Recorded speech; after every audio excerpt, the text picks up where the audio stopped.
I always hated Mondays. This one would turn out to be one of my worst ones. My wife, Peggy, was very despondent and moody. She fixed breakfast for the boys and I as if she were a robot. She wasn't being nasty, just depressed.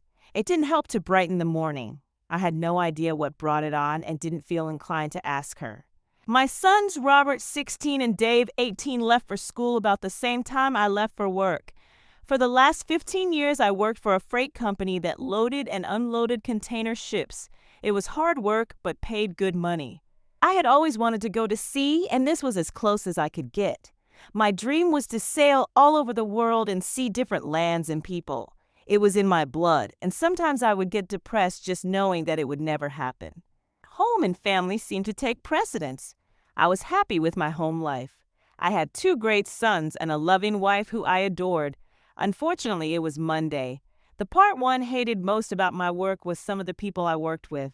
Colin Farrell was the most obnoxious guy in the world, and he had 3 buddies always hanging around: Bob Timbers, Ray Collins, and Freddie Springer. The 5 of us went to high school together. I didn't like them then, and I didn't like them now. Hey, Grady, missed you at the party Saturday night. It seemed like Colin was going to start something early today. There was a company party Saturday night. The boys and I had to go to Chester to help my father move out of his house. My mother died 6 months ago, and Dad decided to move into something smaller. Peggy was disappointed, so I told her to go to the party without us. When we got back Sunday night, I asked her how the party was, and she just said, okay. I just glared at Colin and didn't say anything. We are sorry you couldn't make it, Grady, but thanks for letting your wife come. She made the whole evening worthwhile. I found myself clenching my fists as I listened to his group of hyenas giggling like girls. They seemed to be having a private joke at my expense. As I started to walk away, Colin followed and continued his taunting. She sure has developed into a fine piece since high school. Grady, you are one lucky guy to have that to come home to every night. I could see that it was going to be a long day. The veins in my forehead started popping, and I could feel the tendons in my neck tightening. All my life I had to fight to control my temper. Again, I tried to walk away. I turned to face the group, and Colin flipped something towards 2. It was red, it was soft, and it was a pair of panties. Peggy forgot these Saturday. She might need them to go with that red bra she was wearing. The entire group broke out laughing. I stood looking at them without raising my head. The red silk fell onto the concrete loading platform at my feet. I made no effort to pick it up. I suddenly realized that I had stopped breathing and felt my stomach muscles tensing. I was becoming a coiled spring of fury ready to unwind. I could take any one of them with no problem, but all of them at once might be difficult. At this point, I didn't care. I started to move toward my tormentors when a huge hand grabbed my shoulder. Josh Hamilton, the dock foreman, looked me in the eye and simply nodded his head toward the main office. Nothing was said. I glared at the group with a hatred they never saw before and followed Josh up the stairs. For some reason, all of them stopped laughing and got worried looks on their faces. Josh went into Henry Clark's office, and I sat down across from Henry's secretary, Sally. Grady, would you like a cup of coffee? No, thanks. I'm too upset to hold a cup right now. I could see Josh and Henry talking through the glass partition. It seemed serious. Sally, were you at the party Saturday night? She simply nodded yes. Can you tell me what the hell happened? I have no idea what is going on. Peggy didn't say anything, and I don't know what to do. I shouldn't say anything, Grady. That is something you should take up with your wife. You were there, Sally. You saw what happened. Just give me a clue. Sally was fumbling around with some papers on her desk, trying to figure out how she could get out of talking to me. Please, Sally, I need to know. Peggy showed up at the party dressed to kill. After about an hour, Colin started to pump drinks into her. She seemed to be having a good time. Colin would whisper things to his posse every time he got the drinks refilled, and they would all laugh. Finally, Peggy and Colin went back to the storeroom. About 30 minutes later, Bob, Ray, and Freddie went back. We didn't see any of them for an hour, and then they all showed up again laughing and joking. Peggy was smiling but looked like hell. Her hair and her dress were messed up. She and Colin left together about 10 minutes later. Thanks, Sally. I didn't want to hear that, but it explains things. We sat silent for about 10 more minutes. Josh came out and nodded for me to go in. Grady, I'm not happy about what went on this morning. Colin, Ray, Bob, and Freddie each got a week off with no pay. I want you to take 2 weeks vacation. Josh told me what happened Saturday, and I assume this is the first you heard of it. I can't afford to have anybody in the hospital. I don't believe any of this is your fault, but I expect you to have things straightened out before you come back. I'll do whatever I can to help you through this. Just ask. Now get out of here. I nodded thank you to Henry and thanked Sally again as I left the office. Colin and his boys were nowhere around as I went to the parking area. I left the panties on the dock. I didn't go home. I started driving north, looking for a sanctuary where I could lose myself. I had a long time to think about the past and the present. Peggy and I went to high school together. She was big, fat, sloppy, and not what you would call attractive. She didn't know how to groom herself or to put on makeup. Her hair always looked like crap. She was not in any groups and was basically a social outcast. Of course, that is what attracted me to her. I was 6'3" and weighed close to 300 pounds. I was large but also clumsy, shy, and nothing to look at. I was too awkward to play any sports. Colin Farrell was just the opposite. He was good-looking, smooth-talking, and athletic. I know it sounds stupid, but the rumor was that the girls would try to get Colin to take them out so that he could pop their cherries. He never had a steady girlfriend, but never went without a date. I hated the guy. He would brag about his conquests, and the girls didn't seem to mind, all except Peggy. Peggy had tried to get Colin to take her out. She wanted to be able to say he was her first. Colin not only turned her down, but he told the whole school about it. He said he only fucked girls and wasn't about to stoop low enough to screw a pig. The kids in school thought it was a hoot, but Peggy was crushed. I viewed this as my chance to move in. Since I had no idea how to court a girl, I just started being friendly. Pretty soon we became close, and by the time we finished school we were a couple. I was the one that got to pop her. I got a job out of school as a construction laborer. In a year's time my flab was gone and I was all muscle and sinew. I was strong and coordinated. It felt good to no longer be a walking joke. Peggy and I were married within a year. Robert and Dave were born very close together, and Peggy started working out at a neighborhood gym shortly after. The transformation was amazing. Somewhere along the way she learned how to fix her hair, put on just the right amount of makeup, and dress to kill. She looked good and I was proud to have her for my wife. I loved her when she was a frog and my reward was a princess. When I got the job at the loading dock, our whole life took a change for the better until today. The A14 turned into the A1 as I continued to knock down the miles. I knew where I was going, and it was just a matter of time. I thought about my 2 sons. They came from large, powerful stock and showed it. We made sure that both of them were active so that they wouldn't turn into the lumps we did. Dave was about 2 inches taller than Robert and a little leaner. Robert had large hands and large arms. Both of them were fit and able to take care of themselves. We taught them restraint and the importance of not being a bully. They both had the same goal, to go to sea. I guess it was in the blood. I promised I would help them in whatever they wanted to do. Peggy was a good mother and a great wife. She kept a good house and did not waste money on frivolous things. We had a great sex life, or so I thought. We had fun when we had sex, and I was perfectly content with that part of our life. I found myself on the M6, still clicking off the miles. The shadows were getting long, and I was hoping to arrive before dark. It was a 7 hours trip to Port Patrick, but it was the only place I wanted to be right now. I kept looking for the A75 and finally found it as the sun went down. There were plenty of parking spaces this time of year by the Duke's dock. I gave my keys to the barkeep and asked for a room by the week. I had no luggage, change of clothes, or razor, but didn't care. He took the room key off the hook, gave it to me, and hung my car keys in the same spot. I took a pint and sat down in the back corner. The street light was shining through the amber bottle glass window by my head. It was time to get numb and forget the world. I would find myself waking up in my room late in the mornings. I vaguely remembered how I got there. Usually one of the local regulars would help me up the stairs and drop me on top of the bed. I never did get under the sheets. I splashed some water on my face and a couple times took a shower. I had to put the same clothes back on, so the shower didn't really help much odor-wise. I was getting a fierce-looking beard. I had never let my facial hair grow, and it was a little unnerving to see it in the condition I was in. Every couple days they ran my credit card through to keep the tab up to date. I had been wallowing in self-pity for a long while, and I was starting to get sick of it. I was sitting glassy-eyed, staring at the dartboard for the 1,000th time when two uniforms walked in. I watched them without looking at them. They talked to the barkeep a while, and he nodded in my direction. He also pointed to my keys on the wall behind him. I assumed they were looking for me. I was amazed at my own intelligence. They didn't even try to talk to me. They just pumped coffee into me for the next 2 hours. Grady Baxter, do you think you can talk to us? Did I do something wrong? We just need to talk. Are you up to it? Can we go outside? The sun was shining, but everything was wet. The cobbles on the street in front of the pub were slick, and I took my time walking across to the seawall.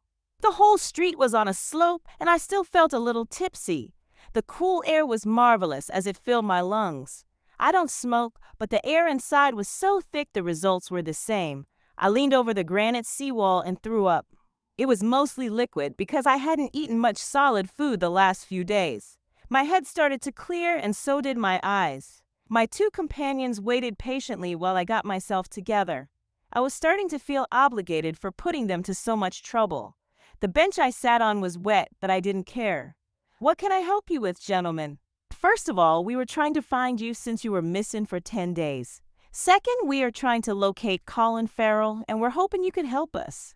Well, you found me, so that part is solved. I haven't seen Colin Farrell since the day I arrived here. I believe the barkeep has already informed you that I have not left the inn since I checked in. I have no idea where Colin is, but I think I will be looking for him when I get home. I chatted with them for about another hour. They had nothing to charge me with, and after they found me safe, they seemed to only be interested in talking about Colin. They located me through the credit card charges. I'll remember not to make that mistake again if it ever comes up. I went down the hill and bought some fresh clothes and a toothbrush. I decided I would keep the beard a while, even thought it looked like crap. After a final shower, I paid my bill and started home. I stopped about 4 times on the way. Twice I got something to eat, but mostly I was just trying to delay my arrival. There was nothing pleasant or enjoyable waiting for me at home. I did want to see my boys, though. She was sitting on the couch. There was only one light on in the living room. She watched me with her hands on her lap, afraid to move. It looked as if she had been crying, but it was hard to be sure in the dim light.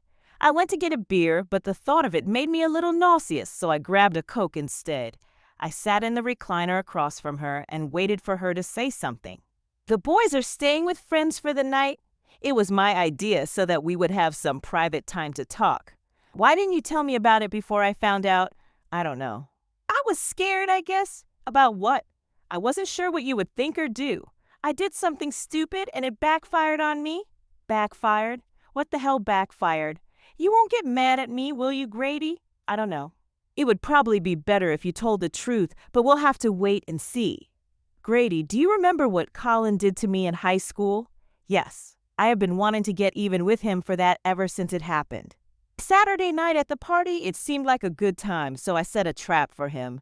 Doesn't sound like the story I heard. Listen to me, Grady. Like I said, it backfired on me.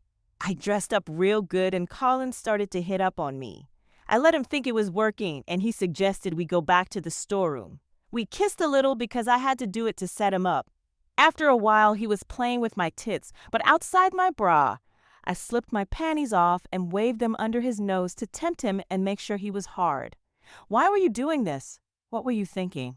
I wanted to get even with him. I wanted to make him pay for humiliating me. Anyway, I noticed the bulge in his pants, so I told him to take them off so we could enjoy ourselves. He dropped his pants and underwear, and then I did the thing that girls are never supposed to do. Okay, what the hell did you do? I pointed at his hard pecker and started to laugh. I told him that it was a pathetic excuse for a cock, and that there was no way I was going to let anybody with a tiny weenie like that screw me. As I teased him about his manhood, it started to shrink until there was nothing left but a limp thingy. That was a rotten thing to do, but appropriate in this case. Go on. I got myself together and opened the door to leave. Bob, Ray, and Freddie were waiting outside the door. Evidently, Colin had told them they could have seconds after he finished with me, and they were patiently waiting their turns. I walked past them and went to the ladies' room laughing. When I came back to the party, they were all standing around with big smiles on their faces. Apparently, they had told all the other guys at the party they had screwed me in the storeroom. They said that to get even with me for humiliating Colin. I was upset and left. I heard that you left with Colin. That's not true. I left by myself and drove straight home. You left your panties there for Colin. No, I just forgot them when I left. Why didn't you tell me? After they twisted everything around, I got scared. I didn't know what to say to you, so you let me find out for myself in front of all my workmates. I felt like a fool, like a cuckold. They were teasing me about what went on, and I couldn't even reply because I didn't know anything. I had to find out from a secretary what happened, and her story doesn't exactly match yours. She wasn't there. I was. What I told you is what happened. Damn it, Grady, I am your wife. You were supposed to stick up for me and support me. Peggy started to cry and walked into the kitchen. I sat there with my Coke and watched as she leaned on the Formica table and softly cried. I loved her more than anything. She was the only girl I ever cared about. She was feeding me bullshit and putting on the waterworks. Peggy had an agenda to preserve her marriage. Sally had no reason in the world to lie to me. I felt an urge to start questioning Peggy on each and every inconsistency in her story, but decided not to.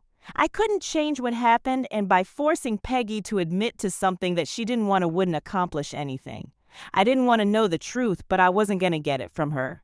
I figured I would leave things as they were and let her relax. I took another shower and got into bed with my wife.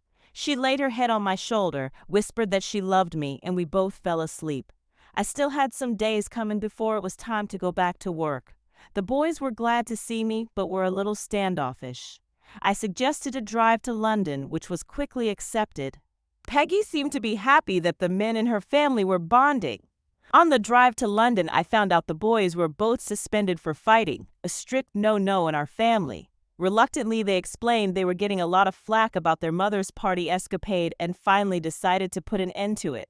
Several boys with smart mouths ended up with loose teeth and black eyes.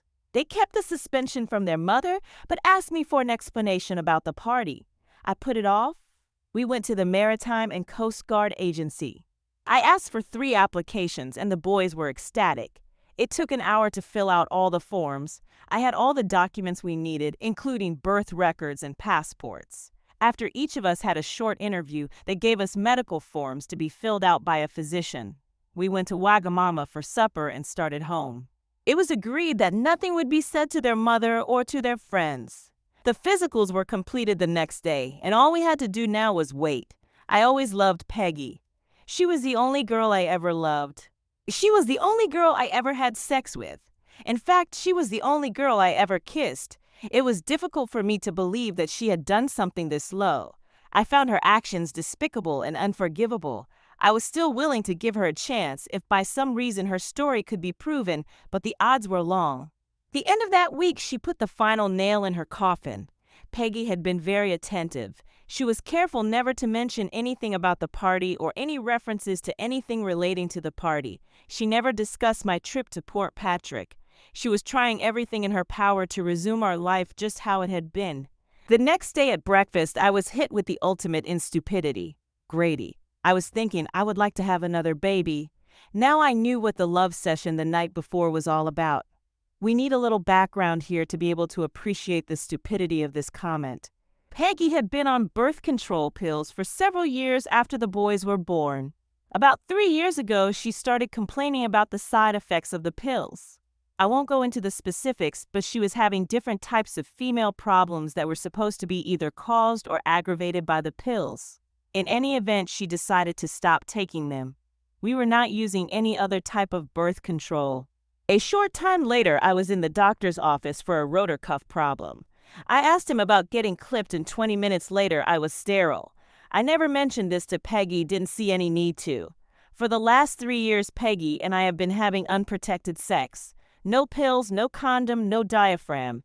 And no time did Peggy ever mention or wonder why she wasn't getting pregnant. Now all of a sudden she wants to wave a magic wand and have a baby. Either she is extremely stupid or she thinks I am extremely stupid. I looked at her in amazement. I think that would be great, honey. Now, being a man, I don't know much about pregnancy, but since it had been almost 3 weeks since the party, there is a good chance that Peggy had missed a period and was covering her ass. This put a whole new light on things, so I decided to move up my schedule.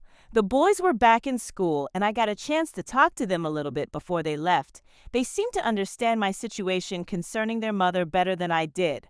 I felt better knowing that I had their support and backing no matter what happened. I was not sure what was going to occur at this point.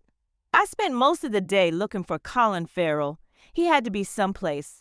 At lunchtime, I went by the docks and spoke to Sally. Bob, Ray, and Freddie were back at work, but she had no idea what was going on with Colin. The rumor was that he was afraid I would go after him. That didn't make sense because I was a peaceable fellow. I avoided the work area so I wouldn't run into any of my 3 tormentors. That afternoon, I stopped by to see a local lawyer and started the paperwork needed to divorce Peggy. I didn't want to hurt her, but I didn't want to live with her anymore. The boys would be on their own shortly, and I didn't see any reason for me to stick around. The one remaining problem that I couldn't shake was the need to thank Colin and his boys for ruining my marriage. I know that the fault was primarily Peggy's, but I couldn't punish her. Her paramours would have to pay for their poor judgment. Freddie Springer was married, but always stopped by Mac Murray's for a pint before heading home. It was just getting dark when he came out the side door and started walking along the building to his car in the rear. I surprised the hell out of him when I grabbed his left arm and twisted it up behind his back. I ran him full speed into the wall and heard a few things break as his face met the brick. His knees buckled a little, but I held him by his arm as I started to pound his kidneys with my right fist. As he sank lower, my fist started to hit higher, and I could hear ribs cracking. I must have hit him 20 times when his arm went loose at the shoulder socket. I dropped him to the cobblestones as a group of people came down the alley. No one chased me as I calmly walked to my car and drove away. 2 hours later, I was sitting in the police station. Peggy had just put the house up for collateral to get bail and was finishing the paperwork. Alice Springer came storming and screaming that she wanted me put away forever. They were able to keep her away from me, but she didn't shut up till Peggy talked to her. I don't know what Peggy said, but Alice looked at both of us like we were dirt and walked out. Robert and Dave had my car and drove me home while Peggy followed. The boys seemed to be proud of me, but I was careful not to say or do anything to encourage them. Freddie had a dislocated shoulder, broken nose, 2 black eyes, and lots of internal injuries that they had not fully identified yet. 4 ribs were broken, but luckily none had punctured his lungs. My wife and I didn't speak of the problem when we got home. I slept on the couch for the first time in 20 years, but didn't mind. I was up and out early the next morning trying to figure out what to do next. The Osakamru was unloading at Felixdale. The captain, Jose Costa, was an agreeable man and was willing to take me on when and if I got my papers. I promised to get back to him later in the week. On the way home, I stopped to top off the gas tank. Just as I finished up, I noticed someone rushing toward me. I turned just as Ray Collins hit me on the left side with a piece of 2x4. The wood glanced off my left arm before cracking a couple of ribs. I squinted my eyes and bent over from the pain. I remember trying to breathe and not being able to inhale. With my eyes closed, I saw bright white flashes and then felt my knees buckle. The wooden club made a funny clunking noise as it bounced around on the asphalt. Ray wasn't able to hold on to it after the impact. My right hand darted out as I was falling and grabbed some flannel into the ground. I felt myself land on Ray's body hard. My eyes were still clenched shut, trying to block out the pain in my left side. I could not move my left arm. I was acting on instinct as my right hand started to hammer up and down. I don't know what I was hitting, but as long as it wasn't asphalt, it was good. Both sides of my body were working independent of each other. As my left side was crunching up for protection, my right side was attacking anything it could find. At first, Ray was squirming under me, trying to get free, but after a few seconds, he was still. I didn't stop hitting him until some customers pulled me off. I still couldn't get a good breath of air, and it hurt like hell. One of the medics gave me a shot, and I slept all the way to the hospital. I woke up a few hours later with a sling on my left arm and my body taped tight. I was able to breathe, but with care. Peggy was there and did not look pleased. "Damn it, Grady. What do you think you were doing? You were making a hell of a fuss over that little party problem." "Sorry, honey. I didn't do anything." "Why did your boyfriend attack me with a 2x4? And what do you mean by a little party problem? Either I get a better explanation about what went on that Saturday, or I will continue talking to people. You were not talking. You were hunting them down and thumping them. I gave her a big smile. Why would I want to do something like that? Stop acting like a bully and stop referring to them as my boyfriends. Peggy walked out the door just as the doctor came in. I was more bruised than broken. Ray swung like a little boy. My arm was just sore and the cracks in my ribs were superficial. The pain and problem I had breathing was just from the impact. Early the next morning, Robert and Dave came and picked me up.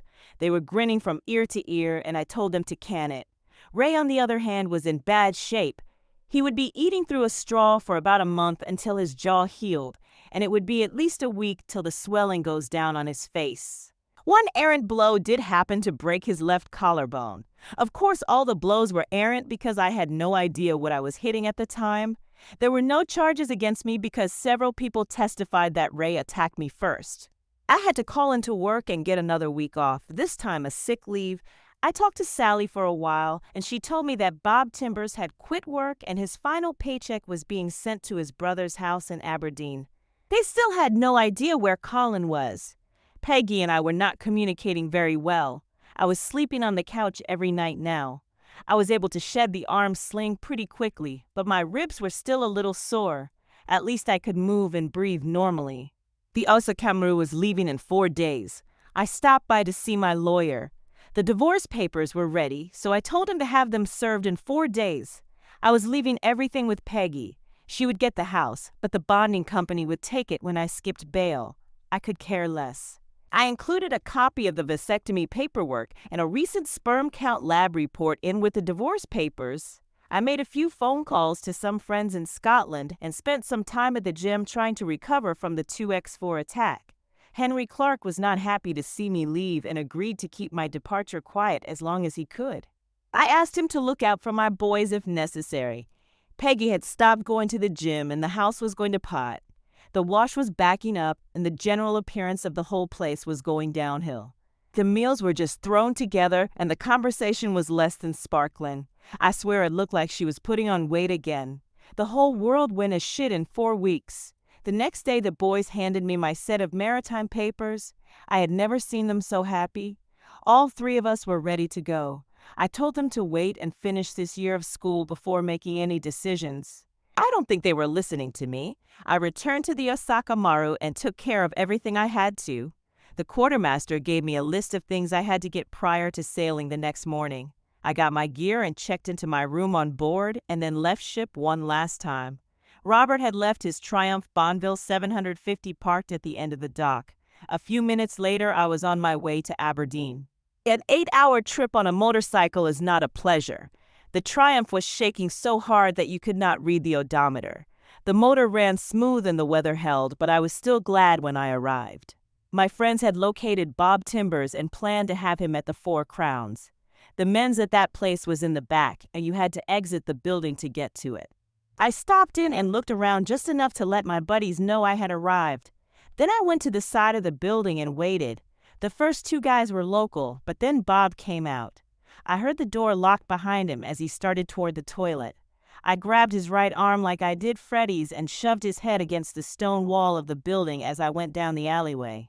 His whole face was scraping along the stone as I walked, and he stumbled. I went about 50 feet and dropped him against the wall. He was half moaning and half crying in pain. By the dim glow from the streetlight, I could see his right eye socket with solid blood. His cheekbone was showing below his eye, and the entire side of his face was one big abrasion. "Don't kill me, Grady. Please don't kill me. I'm sorry. I'm sorry." Now, I had no intention of killing him, but I figured there was no point in telling him. I'll give you a choice, Bob. Tell me the truth about everything that happened at the party, and I'll let you live. Lie to me and you die. Okay, I'm hurting Grady. Talk, damn it, and I'll get you a doctor. When Peggy came into the party without you, Colin got all excited. He started bragging about how he was going to get her loaded and shag her ass. She did look good, Grady honest. She was all dressed up and looked like she wanted to have fun. Colin started loading her up with drinks, and he told us that we could have sloppy seconds. We didn't think he could pull it off. After a bit, he took her back to the storeroom and we followed him. Are you sure you want to hear this, Grady? Yes, keep going. Okay, but don't hurt me anymore. We could hear Colin and Peggy behind the door going at it. She was moaning and saying dirty stuff like the girls in the porno movies. We got hot as hell just listening. After a while, Colin opened the door. Peggy was on the couch with one knee in the air and her bush exposed. Her top was down to her waist, her tits were out, and she had a big smile on her face. We each took turns fucking her, and she started blowing us while she was being screwed. Grady, we never hurt her. We never forced her to do anything she didn't want to do. Colin and Freddie fucked her in the ass, but Ray and I weren't into that. When we got done, we helped her get dressed. She and Colin left together, and I think they stopped someplace before he dropped her off, but I don't know for sure. That's it, Grady. I'm sorry. We didn't hurt her, honest, and we didn't make her do anything she didn't want to do. I just looked at him. Do you know where Colin Farrell is? He just shook his head no. This man was in no position to lie to me. His story was a lot closer to the one Sally told me than to the one Peggy told me. His face looked gross in the yellow light. He was bleeding more and his eye socket was turning a dull black color. Flakes of skin were hanging from his cheek and the raw meat under it was bright red. I knocked on the locked pub door, shook hands with a couple of old friends and got on the bike. A few miles down the road, I passed the medical emergency vehicle going to the pub. It was early morning when I parked the Triumph at the spot. I picked it up and boarded the Osakameru. Robert would pick up the bike later. My first duty schedule was that night, so I spent the rest of the day resting from my trip. That damn motorcycle beat the hell out of me. I should have taken the car. I woke up several hours later, showered, and got some supper. My supervisor gave me a job description, explained my duties, and left me by myself. It was an entry-level job and was not that difficult or mind-boggling. My crewmates were less than friendly and not very helpful. They would answer any direct questions I had but offer no help or advice, and none of them seemed interested in establishing any kind of association. I was looking forward to some sort of connection with the rest of the crew, but it looks like it will not be easy. They all seemed to be friendly with each other, but I was not included in the circle. I decided to wait it out. Peggy was now aware that I was gone. She should have been served her divorce papers that morning. I am sure that Bob Timbers had given his whole story to the officials by now. I could see my two demon sons snickering to each other over the current events. My shift ended and I went to bed. 2 days later, I was summoned to the captain's office in the middle of the day. Captain Costa did not look happy as I stood in front of him. Mr. Baxter, the Royal Navy has requested permission to land a helicopter on the Osakameru in order to transport you back to the mainland. I received an extensive wire this morning justifying their request. I will summarize some of the items on the extradition request. If there are any errors, you can explain them. I simply nodded in agreement. They wish to talk to you about the disappearance of a fellow named Colin Farrell. You have charges against you for the beating of a man named Fred Springer so badly that he lost one kidney and might lose the other. You forfeited bail on that charge. You have charges against you for the maiming of a fellow named Ray Collins that was listed as self-defense, but is being changed because of the severity. Finally, on the night you boarded the ship, you beat a man named Bob Timber in Aberdeen so bad that he lost his right eye. I don't know how the hell you could be here and in Aberdeen at the same time, and I don't want to know. It says here that all this mayhem was done with your bare hands to avenge a personal affront. Do you have any comments, Mr. Baxter? Sir, I am sorry for any problems I might have caused you. I mean about the charges. Just that if I could have found Colin Farrell, he would be in the hospital with the other 3. I really don't know where that son of a bitch is. I'll pack my things and get ready for the helicopter when it arrives. Captain Costa just looked at me and smiled. That won't be necessary. I told him you never got aboard. There is no Grady Baxter on Osakameru. Now get back to work. I went back to the crew quarters, took a shower, and got ready for my shift. By the time I finished the evening meal, the police report had circulated through the entire crew. For the rest of the tour, I had more friends that I could handle. I had no contact with anyone from home until we were about a month out. I got a wire from my lawyer. The divorce had already been finalized, so I was now a free man. Peggy lost the house to the bail bond company when I left the country. Colin Farrell was in the hospital with extensive internal injuries and 2 broken kneecaps. The police were looking for Robert and Dave in connection with the beating. My sons found Colin with Peggy in our bedroom before the house was taken back. Peggy was now living in a hostel with her sister. She was pregnant, and her old weight problem was creeping back.